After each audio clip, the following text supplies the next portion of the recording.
사람들마다 아무에게도 말하고 싶지 않는 그런 개인적인 비밀들이 있습니다. 흔히 어렸을 적 받았던 상처들, 혹은 남들로부터 끊임없이 비교당하는, 혹은 스스로 비교하는 열등감, 그리고 아무에게도 들키고 싶지 않은 죄의 행동들이 그렇지 않을까요? 우리 안에 풀리지 않는 이 모든 감정의 문제들은 아담 이후 하나님과 분리된 인간의 죄로부터 비롯되었다. 성경은 그렇게 말하고 있습니다.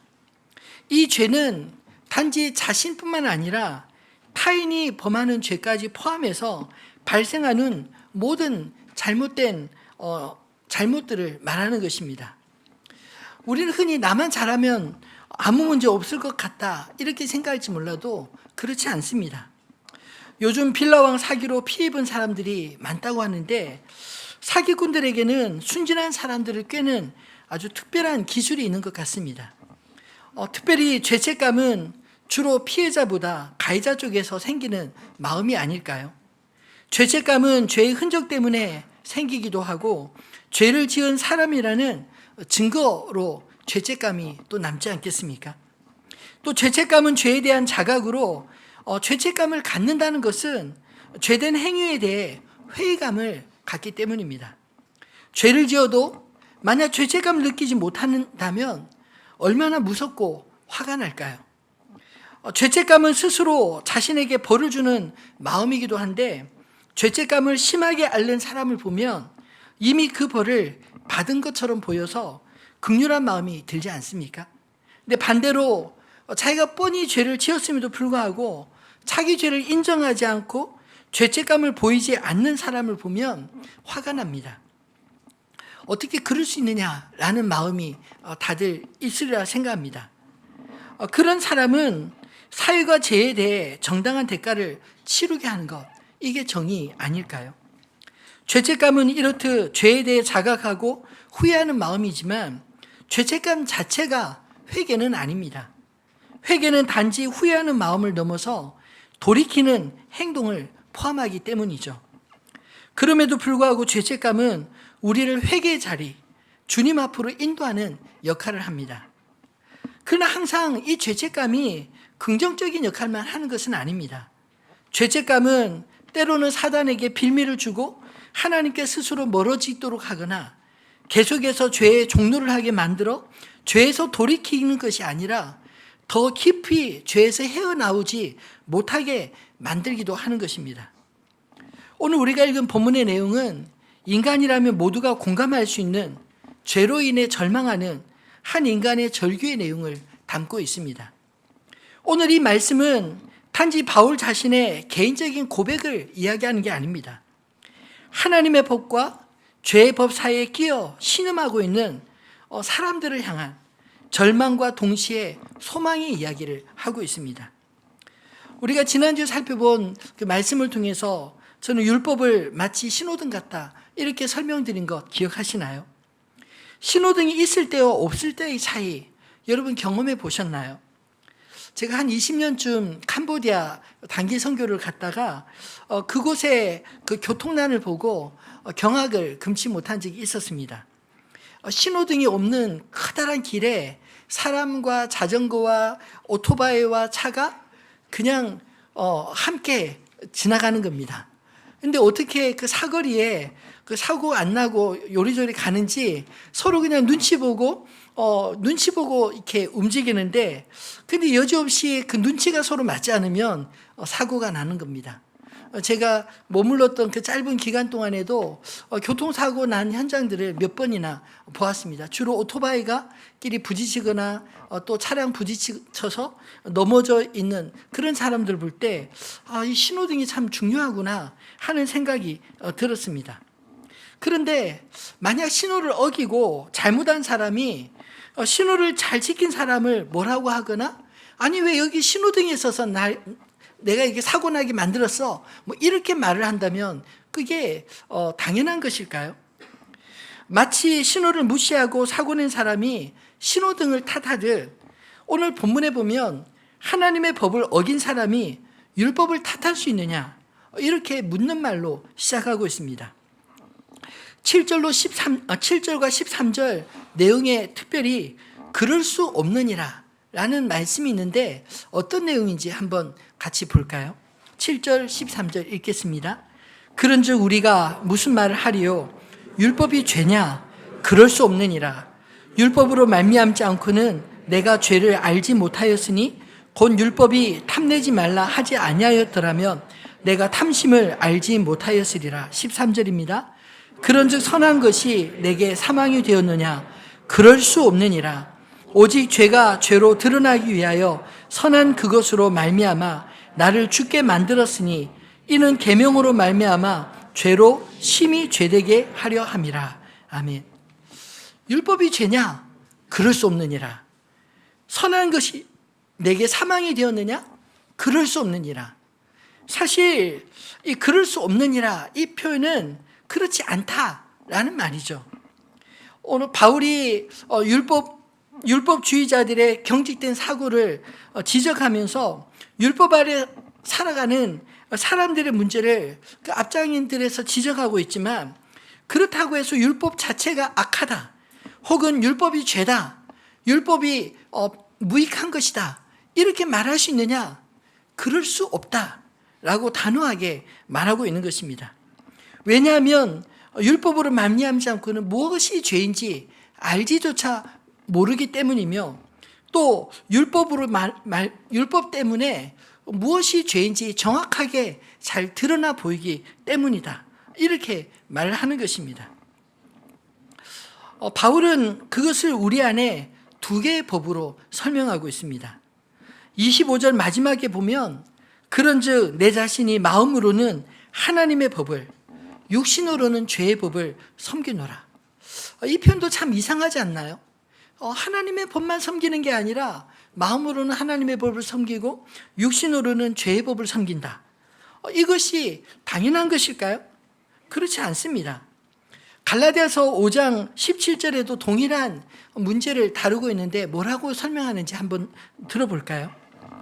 육체의 소욕은 성령을 거스르고 성령은 육체를 거스르나니 이 둘이 서로 대적함으로 너희가 원하는 것을 하지 못하게 하려 함이라. 우리가 마음으로는 하나님의 법을 알고 그리고 진심으로 하나님의 말씀대로 살고 싶습니다. 이런 고백이 있지만 그러나 막상 살다 보면 육신의 게으름 또 육신의 편함 또 육신의 욕망 쫓아 살아갈 때가 너무 많다는 것이죠. 이 바울만의 이야기인가요? 저만의 이야기입니까? 사실 우리 모두의 동일한 고민, 우리가 말씀대로 살고자 하지만 그렇게 살지 못할 때 느끼는 그런 패배감, 죄책감 이런 문제들 아닐까요? 우리 안에 두 개의 법이 있다는 겁니다. 성령의 법과 그리고 육체의 법. 육체가 익숙하게 길들여진 마치 모든 사람들이 자연스럽게 행하는 그런 행위들, 그 속에 하나님의 뜻과 위반된 것들이 너무 많다라는 것이죠. 이것은 육신을 입고 살아가는 모두의 싫지 않은 갈등이라고 생각합니다. 우리 스스로는 이 문제를 온전히 해결할 수 없기에 바울은 오늘 이 말씀을 하고 있는 게 아닐까요? 오호라, 나는 공고한 자로다. 이 사망의 몸에서 누가 나를 건져내랴. 앞에 보면 참 절망처럼 나는 이제 공고한 사람이다. 이 사망의 몸에서 누가 나를 건져내랴 탄식하는 것 같지만 또 한편으로 생각해 보면 그 탄식이 아니라 이 사망의 몸에서 나를 건져낼 사람이 누구냐 찾고 있는 말이 아닐까요? 그 증거가 바로 뒤에 25절에 이렇게 말씀하고 있습니다.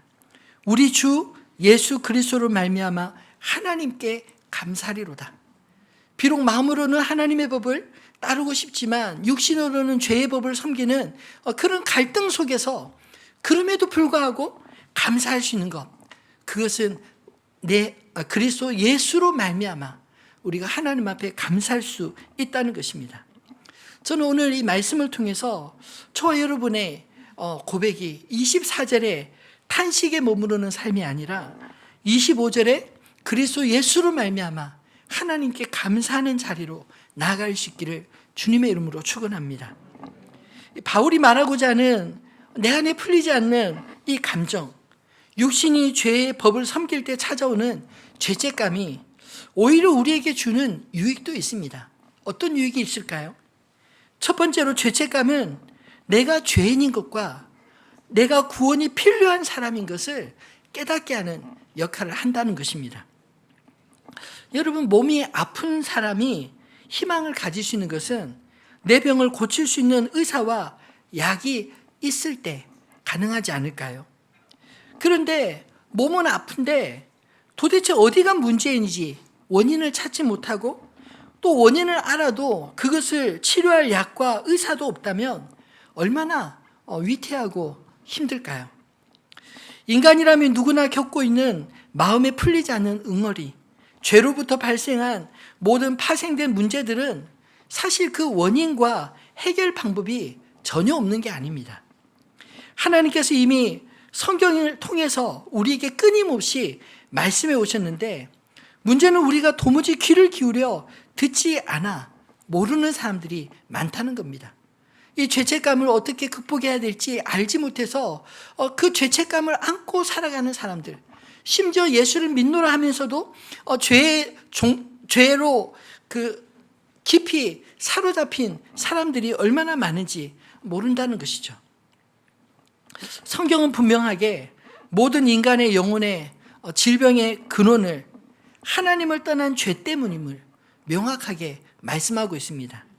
우리가 앞서 보았던 로마서 3장 23절에 보면 모든 사람이 죄를 범하였음에 하나님의 영광이 이르지 못하더니, 이 모든 사람에게는 특정한 어떤 사람 빼고가 아니라 모든 사람, 모든 인류가 여기에 다 해당된다라는 것입니다. 이것은 각자 개개인의 문제를 넘어 인류 전체의 문제이고 그것을 각자가 크든 작든 죄의 결과들을 마주하게 되었다라는 뜻이죠. 다만 어떤 사람은 자신의 문제의 원인을 성경과 같이 하나님과 상관없이 살아가는 죄로 보느냐, 아니면 하나님 아닌 자신을 괴롭게 하는 어떤 외부의 힘으로 보느냐, 이런 문제의 인식의 차이가 있다고 생각합니다. 어떤 병도 정확한 진단을 통해 원인을 발견하고 치료할 방법을 알면 고칠 수 있지 않나요? 세상에 저는 세 종류의 환자가 있다고 생각합니다. 자신의 병을 아는 사람, 자신의 병을 모르는 사람, 자기가 병이 있는 줄도 모르는, 인정하지 않는 사람, 병이 있는 줄 남은 아는데 자기는 병이 없다고 주장하는 그런 사람들인 것이죠. 그런데 제일 골치 있는 환자는 어떤 환자일까요? 자기가 환자라는 것을 인정하지 않는 사람들입니다. 그런 사람은 아무리 좋은 약이 있고 의사가 있어도 소용이 없습니다. 자기가 고침을 받아야 할 환자라는 사실을 인정할 때 비로소 치료도 시작되지 않습니까? 율법은 저는 그런 의미에서 마치 요즘 코로나 자가 키트와 같은 것이라고 생각합니다. 하나님이 말씀하신 법을 잘 지키고 살아간다면 문제가 없겠지만 결국 우리를 고통스럽게 하는 모든 문제들은 내가 하나님의 법에 순종하지 않아서 생기는 문제들이 대부분이기 때문이죠. 그래서 내가 하나님 말씀을 펼쳐서 읽어보면 내가 지금 앓고 있는 문제가 어떤 문제인지 발견하고 또 그것을 미리 깨달아 예방도 할 수 있는 것이죠. 우리는 하나님의 법에 순종하기 원하지만 실제로는 그렇게 살지 못할 때가 참 많습니다. 우리의 실패는 사실 율법 그 자체의 문제가 아니라 우리가 그대로 살지 못하는 우리의 연약함 혹은 우리의 우리 안에 있는 죄의 속성들 때문 아닐까요? 바울은 이제는 그것을 행하는 자가 내가 아니요 내 속에 거하는 죄니라, 이렇게까지 말하고 있습니다. 이 말은 바울이 자신의 죄를 회피하기 위해서 하는 말이 아닙니다. 결코 죄를 짓고 싶어 하지 않지만 죄를 지을 수밖에 없는 죄의 본성이 자신을 포함해서 모든 사람에게 있다는 그 사실을 언급하고 있습니다. 죄의 욕망은 주로 아무도 보는 이 없을 때 혹은 남들도 다 아는 죄의 현장 속에 슬그머니 올라오지 않나요? C.S. 루이스는 20세기 초 대표적인 불신 지성인이었는데 세계 1차 대전과 2차 대전을 겪으면서 인간의 그 깊은 죄성을 깨닫고 회심하게 되었습니다. 그래서 지금은 대표적인 기독교 지성인으로 우리가 잘 알고 있습니다. 우리나라에서도 지금은 작고하셨지만 대표적인 지성인으로 꼽히는 이어령 교수님도 딸의 질병과 죽음을 통해 인간의 지성으로 설명할 수 없는 그 하나님의 섭리를 깨닫고 회심하여 돌아가시기 전까지 참 많은 복음 저술 활동을 하셨습니다. 우리가 그리스도로 말미암아 구원을 받았음에도 불구하고 여전히 죄가 도사리고 틈만 나면 불쑥불쑥 튀어나오는 이 절망적인 현실을 직면할 때 당황스럽지 않으시나요? 이것은 우리의 구속이 아직 완성되지 않았기 때문에 죄의 유혹 앞에서 넘어질 때도 있는 그런 현실을 보여주는 것이지 우리의 구원 자체가 취소되거나 의심된 것은 의심할 수 있는 문제는 아닙니다. 구약 성경의 믿음의 선배들도 이 같은 내적인 갈등을 적나라하게 표현하고 있습니다. 예레미야는 예레미야서 17장 9절에 만물보다 거짓되고 심히 부패한 것은 마음이라 누가 능히 이를 알리오 라고 말했고, 다윗도 시편 19편 12절로 13절에 자기 허물을 능히 깨달을 자 누구리요? 나를 숨은 허물에서 벗어나게 하소서. 또 주의 종에게 고의로 죄를 짓지 말게 하사 그 죄가 나를 주장하지 못하게 하소서. 그리하면 내가 정직하여 큰 죄가에서 벗어나겠나이다. 여러분, 큰 죄를 범하기 전에 어떤 죄들이 있나요? 다윗이 말하는 것처럼 숨은 허물들이 있고 또 뻔히 알지만 고의적으로 죄를 짓는 그런 일들이 있어서 그런 일들이 담대해지면 큰 죄가를 나타난다, 그런 뜻 아니겠습니까? 죄의 특징은 이처럼 알면서도 짓는 것이고 또 지은 죄가 나를 지배하고 추장하게 만드는 것입니다. 그래서 우리는 주님이 가르쳐 주신 대로 날마다 기도해야 합니다. 우리가 우리에게 잘못한 사람을 용서해 준 것 같이 우리 죄를 용서해 주시고 우리를 시험에 빠지지 않게 하시고 다만 악에서 구하옵소서. 주님이 가르쳐 주신 이 주기도문이 우리가 날마다 우리가 우리 안에 죄가 얼마든지 일어날 수 있다는 사실을 알기에 그렇게 주님 앞에 늘 구해야 되지 않을까요? 어느 누구도 이 땅에서 죄를 완전하게 극복한 사람은 없습니다. 다만 우리가 죄를 알게 될 때 주님은 우리가 죄를 어떻게 처리해야 하는지 미리 알려주셨습니다. 요한복음 1장 9절 말씀을 같이 읽어볼까요? 요한일서 1장 9절입니다. 만일 우리가 우리 죄를 자백하면 그는 미쁘시고 의로우사 우리 죄를 사하시며 우리를 모든 불의에서 깨끗하게 하실 것이요. 아멘. 그렇습니다. 죄가 있지만 그러나 죄를 깨달을 때 씻으면 됩니다. 마치 우리가 하루를 시작할 때 제일 먼저 어떤 일을 하나요? 먼저 샤워를 하고 여성분들도 단장하고 그리고 활기차게 하루를 바깥에서 시작하지 않습니까? 근데 씻지 않은 채로 있으면 밖에 나가는 게 꺼려집니다. 마찬가지인 것 같아요. 우리 안에 죄를 깨달을 때 그것들을 주님 앞에 나아가서 기도하고 그리고 주님 앞에 사함의 은혜를 경험하고 나면 하루를 힘차게 살 수 있는 것처럼, 마치 씻은 채로 살 수 있는 것처럼 그렇게 살 수 있습니다. 근데 뻔히 내 안에 죄의 문제가 있고 고통이 있음에도 불구하고 외면하고 회피하면 당당하게 살 수 있는 힘이 없지 않나요? 그와 마찬가지라고 생각합니다.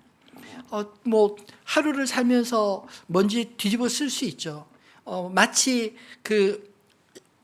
신발을 신고 다니지만 그래도 발에 오염이 많이 묻는 것처럼 그러면 당연하게 그냥 씻으면 되죠.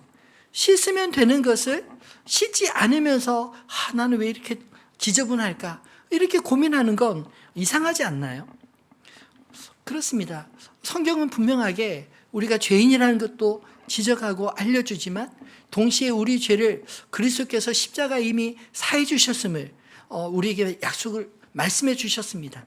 그리고 예수 그리스도의 이름으로 우리가 죄를 어떻게 이기며 살아가야 될지 그 방법도 분명하게 말씀하고 있지 않나요? 만약 우리가 죄를 심각하게 여기지 않으면 오히려 더 쉽게 죄에 빠지지 않나요? 또 만약 나는 절대로 죄를 안 지어 라고 생각하는 이런 사람이 오히려 더 위험합니다. 언제든 죄를 지을 수 있습니다.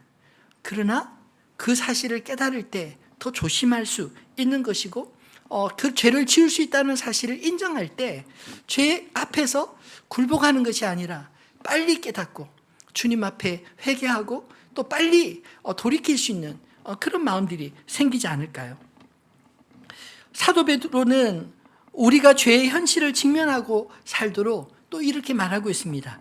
베드로전서 5장 8절로 9절 말씀입니다. 근신하라 깨어라 너희 대적 마귀가 우는 사자같이 두루 다니며 삼킬 자를 찾나니 너희는 믿음을 굳건하게 하여 그를 대적하라. 이는 세상에 있는 너희 형제들도 동일한 고난을 당하는 줄 알미라. 아멘. 그렇습니다. 우리가 믿음대로 살고자 할지라도 우리를 넘어뜨리려는 죄의 유혹들은 우리를 가만히 두지 않습니다. 그것에서 우리를 지킬 수 있는 방법은 내가 얼마든지 죄를 지을 수 있는 존재라는 자각과 함께 그 결과가 얼마나 힘든지를 알고 악한 영들에 대하여 근신하여 깨어 있어야 되는 것 아니겠습니까? 예수님은 우리 그리스도인의 삶의 독특한 균형을 또 이렇게 묘사하고 있습니다. 요한복음 16장 33절 제가 읽겠습니다. 이것을 너에게 이르는 것은 너희로 내 안에서 평안을 누리게 하려 함이라. 세상에서는 너희가 환난을 당하나 담대하라. 내가 세상을 이겼노라. 세상에서는 환난을 당한다. 이 말이 우리가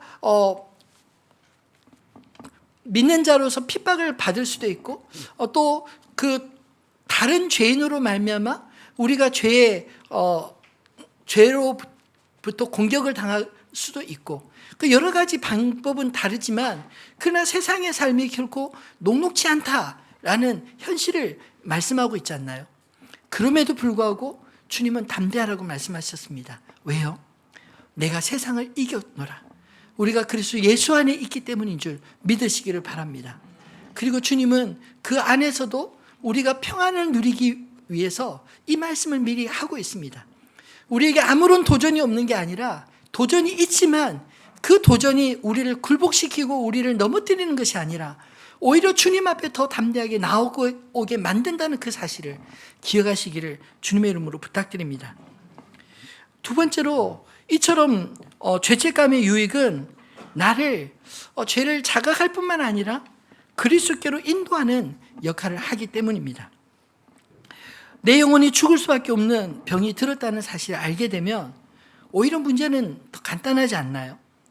내 병을 고칠 수 있는 의사와 치료약을 찾으면 됩니다. 정말 큰 문제는 내가 죽을 병에 걸렸음에도 불구하고 자각하지 못하는 병입니다. 병 중에 좀 가장 무서운 병, 피하고 싶은 병이 있다면 문둥병, 나병이라고 말할 수 있지 않을까요? 왜냐하면 그 병은 그 병이 걸렸음에도 불구하고 통증을 못 느낀다고 합니다. 이렇게 일을 하다가 손가락이 툭 떨어져 나가는데도 아프지 않고, 뭉그러져도 아프지 않고, 그게 정말 무섭다고 그래요. 그래서 자기가 손가락이 떨어져 나가는 그 모습 보면서 통곡하는 그런 그 나병 환자의 시를 보면 참 가슴이 먹먹하지 않나요? 저는 죄가 영적으로 그런 병이라고 생각합니다. 사람들은 죄에 대해서 자각하지 못하고 그것이 마치 너무나 익숙해서 그리고 그것을 어쩔 수 없는 것처럼 여기게 될 때 죄가 우리 영혼을 잠식하고 또 우리를 그 죄의 나락에서부터 헤어나지 못하도록 만드는 게 아닐까요? 마치 들키지 않으면 죄인이 아니라는 그런 아니라는 생각으로 사는 사람들이 많다는 것입니다. 그래서 오히려 죄로부터 찾아올 사망을 피할 기회를 놓치고 마는 게 아닐까요? 그러나 성경은 우리에게 분명하게 현실을 직면하도록 합니다. 그리고 그 죄의 현실 앞에서 우리가 넘어지고 회피하고 도망가는 것이 아니라 오히려 우리를 위해 그 죄인 된 우리를 구원하시기 위해 십자가로 더벅더벅 걸어오신 주님을 우리 역시 십자가에 달리신 주님 앞에 더벅더벅 걸어서 주님을 만나야 되지 않을까요? 그 속에서 우리가 함께 나누었던 것처럼 그리스도와 함께 죽고 그리스도와 함께 부활을 경험하는 그런 새 생명을 경험할 때 비로소 우리가 더 이상 죄가 우리의 왕노를 하지 않고 우리 인생의 진정한 주인은 그리스도 예수시다, 이렇게 고백할 수 있지 않겠습니까? 저와 여러분 안에 이런 고백이 있기를 주님의 이름으로 부탁드립니다. 사도 바울은 자신의 육신과 마음의 갈등, 그것을 외면하지 않았습니다. 오늘 본문에 보면 그것을 처절할 정도로 그렇게 고백하고 있습니다. 21절로 23절에 보면 그러므로 내가 한 법을 깨달았노니 곧 선을 행하기 원하는 나에게 악이 함께 있는 것이로다. 내 속사람으로는 하나님의 법을 즐거워하되 내 지체 속에서 한 다른 법이 내 마음의 법과 싸워 내 지체 속에 있는 죄의 법으로 나를 사로잡는 것을 보는도다. 눈뜨고 당하는 현실 앞에 절망할 수밖에 없었던 그 상황들을 고백하고 있지 않습니까? 그것은 바울의 글로 쓰졌지만 그러나 오늘 저와 여러분의 동일한 고백도 되지 않나요? 뻔히 하나님의 말씀을 알고 그렇게 살아야 된다는 걸 알지만 그렇게 살지 못하고 오히려 반대로 죄로 넘어지고 쓰러지는 현실 앞에 절망하지 않습니까? 그래서 오호라 나는 공고한 자로다, 이 사망의 몸에서 누가 나를 건져내랴 탄식하지 않나요? 그러나 이 탄식이 단지 탄식이 아니라 정말 나를 건져내실 자가 누구냐라고 찾는 그런 찾음의 고백이 되었으면 좋겠습니다. 그럴 때 비로소 25절에 우리 주 예수 그리스도로 말미암아 하나님께 감사리로다. 우리로 하여금 이 죄로 인해서 더 이상 무너지지 아니하도록 우리를 그 죄로부터 구원하시고 다시 세우시는 그리스도 예수를 만날 때 우리가 하나님께 진심으로 찬송하게 되는 줄로 믿습니다. 우리 인생에 문제는 있지만 답도 있다는 것 기억하시기를 바랍니다. 우리의 깊은 마음의 문제는 오직 그리스도 예수만이 답인 것을 믿으시기를 바랍니다. 다른 것에서는 어떤 작은 위로를 받을 수 있을지 모르지만 궁극적으로 이 마음의 무거운 짐, 죄의 짐을 벗을 길이 없습니다. 그래서 예수님이 이 땅에 오셨습니다. 만약에 다른 방법이 있다면 주님이 왜 굳이 오셔서 십자가를 지셨을까요? 주님이 왜 굳이 십자가의 죽음을 겪으셨겠습니까? 다른 방법이 없기에 주님이 십자가의 죽음을 우리 대신해서 겪으시고 그리고 우리를 위하여 다시 부활하심으로 우리로 하여금 죽음의 법에 순종하지 않고 생명의 법에 순종하도록 이끄신 줄 믿으시기를 바랍니다. 육신을 벗기 전에는 풀리지 않을 것 같은 이 죄책감의 문제 어떻게 풀릴 수 있을까요? 제가 어렸을 적 이 천국의 꿈을 꾼 적이 있습니다. 꿈입니다. 제가 예전에도 한번 설교 때 말씀한 적이 있는데 아마 남의 이야기는 다 잊어버렸으리라 생각하고 또 이야기 드리겠습니다. 제가 어렸을 때 그 잠자다 낮잠을 자다가 꿈을 꿨는데 주님이 오신다라는 하늘의 사인이 있자 하늘을 우러러 보는데 그냥 눈물이 그냥 하염없이 쏟아졌습니다. 그리고 이제 흔히 말하는 휴거라고도 표현하고 천국에 이끌려서 수많은 사람들이 있는 걸 보고 눈이 덕 떠졌는데 꿈을 깨자마자 제가 무릎을 꿇고 이런 기도를 했습니다. 하나님, 정말 천국이 있고 그리고 제가 본 것이 그 천국의 일부분이라면 주님, 이 천국에 꼭 가고 싶습니다. 그렇게 기도를 드린 적이 있습니다. 근데 제가 환상으로 본 게 아니라 정말 꿈에 봤는데 그 꿈을 제가 벌써 30년이 훨씬 지났는데도 잊지 못하는 이유가 있습니다. 왜 그러냐면 꿈 내용은 정확하게 사실 기억이 안 나요. 근데 그 감정이 정말 지금까지도 기억이 납니다. 어떤 마음이었냐면 우리가 흔히 주님이 오신다면 오늘 밤 주님이 오신다면 당신은 구원받을 준비가 되어 있습니까? 이렇게 전도를 받을 때 여러분은 어떻게 대답하시나요? 아멘 하십니까? 예. 예. 근데 저도 어렸을 때 입술로는 아멘 하는데 마음으로는 아니요. 주님 아직 제가 준비가 안 됐습니다. 내가 부끄러워서 주님이 다시 오셔도 제가 구원받을 만한 믿음이 안 되는 것 같아서 아직 준비가 안 됐습니다.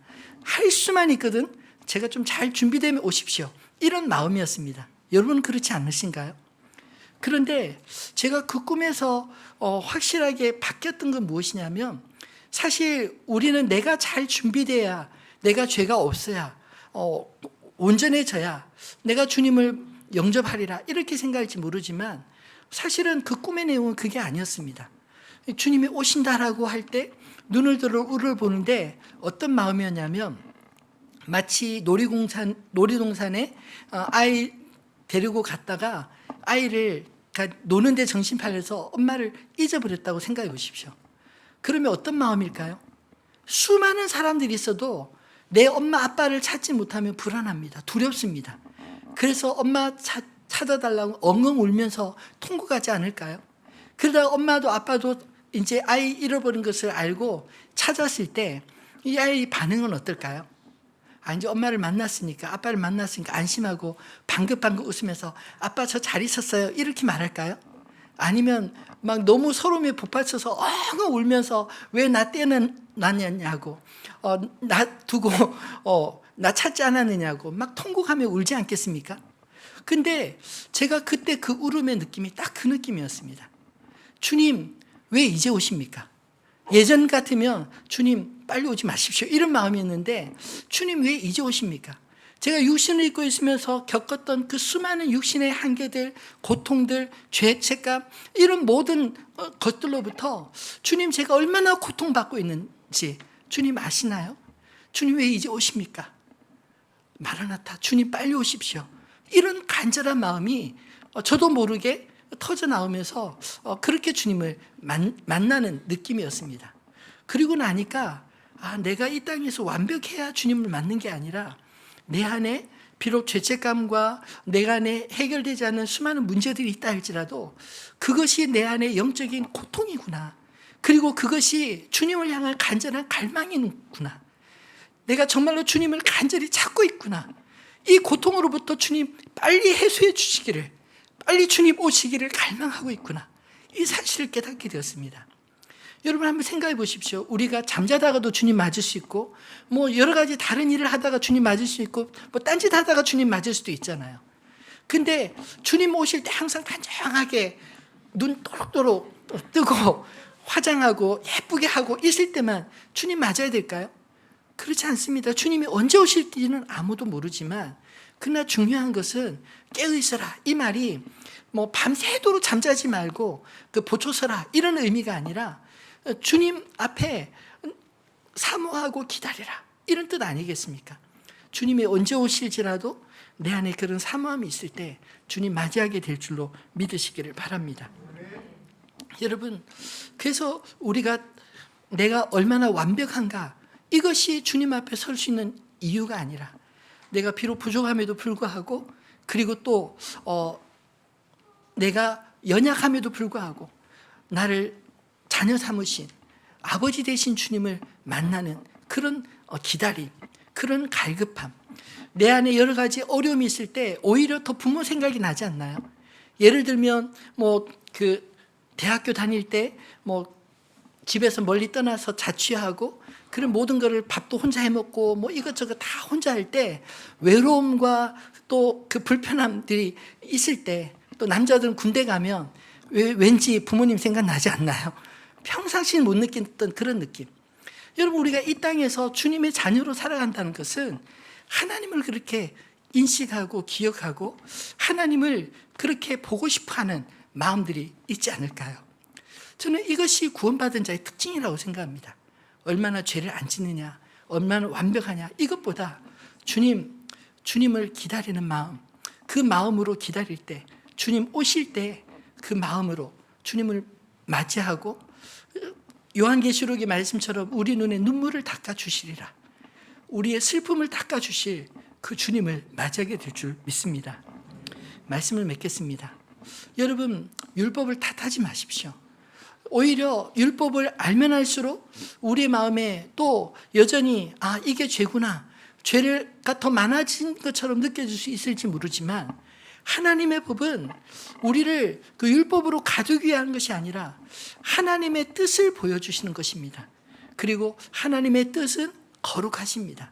그 거룩함을 우리가 사모해야 되지 않을까요? 비록 내가 온전하지 않지만 그럼에도 불구하고 거룩함을 사모한다는 것은, 그것은 주님의 성품, 주님의 자녀이기 때문에 우리가 가질 수 있는 특권이라고 믿습니다. 그러므로 오늘 사도 바울이 그럴 수 없느니라 말하는 것처럼, 율법 때문에 혹은 우리 안에 있는 연약함 때문에 핑계하며 이것 때문에 할 수 없었습니다, 이렇게 고백하는 것이 아니라, 오늘 마치 로마서 7장에 사도 바울이 나는 마음으로는 하나님 법을 원하지만 육신으로는 육신의 법을, 죄의 법을 따른다, 이렇게 탄식하는 것이 마치 핑계처럼 여기신다면 여러분 성경을 잘 모르고 계신 겁니다. 핑계가 아니라 그 절망 속에서 하나님을 찾고 부르짖는 갈급한 것을 기억하시기를 바랍니다. 그래서 오히려 하나님 앞에 그리스도 예수로 말미암아 하나님께 감사리로다, 그렇게 고백할 수 있는 게 아닐까요? 여러분, 우리가 구원받은 자로 살면서도 여전히 육신의 한계 속에 절망할 때 있고 낙심될 때도 있지만, 그러나 그러면 그럴수록 정말 친자식은 부모에게 야단맞거나 혹은 죄책감이 들 때 도망가는 게 아니라 오히려 더 적극적으로 나와서 주님 앞에 안기지 않습니까? 부모에게 안기지 않나요? 마찬가지로 우리가 날마다 주님 앞에 나와 예배하며 주님 앞에, 주님 내가 연약하여 주님 원하지 않는 일을 행했지만 그럼에도 불구하고 주님 사랑합니다, 그럼에도 불구하고 내가 주님 앞에 사함을 받기를 원합니다, 그럼에도 불구하고 내가 더 이상 죄를 미워하고 하나님 앞에 속한 자로 의를 위하여 살기를 원합니다, 주님 나를 받아주십시오, 나를 인도해 주십시오, 이런 믿음의 고백들로 우리가 예배해야 하지 않을까요? 예배라는 것 자체가 우리가 연약한 죄인이라는 고백, 그 속에 하나님의 구원이 필요합니다. 하나님, 그래서 주님이 필요합니다. 이런 고백이 바로 예배라고 생각합니다. 오늘 저와 여러분이 드려지는 이 예배 속에 이 믿음의 고백, 하나님을 향한 사랑의 고백이 날마다 넘쳐나시기를 우리 주님의 이름으로 축원합니다.